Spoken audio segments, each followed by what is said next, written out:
سلام دوستان، میخوام بهتون یه دمنوش آموزش بدم که برای رفع عفونت مثل معجزه عمل میکنه. پس بریم که با هم مواد مورد نیازش رو ببینیم.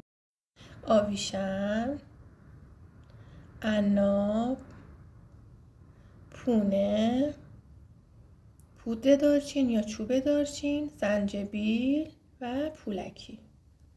من این دمنوش رو میخوام برای 4 نفر درست کنم که از هر کدوم یه قاشق داخل قوری میریزم.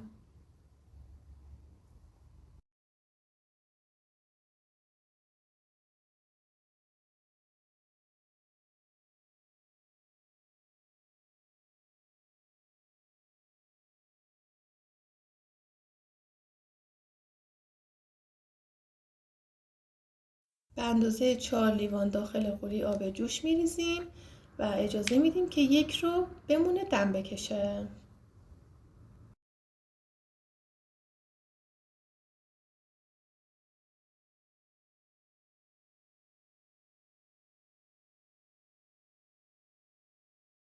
همینطور که دمنوشمون در حال دم کشیدنه مقداری نبات اضافه میکنیم که تلخی دمنوشمون رو بگیره.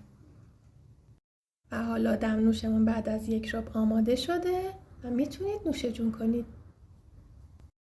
دوستان این دمنوش برای عفونت عالیه و مثل معجزه عمل میکنه.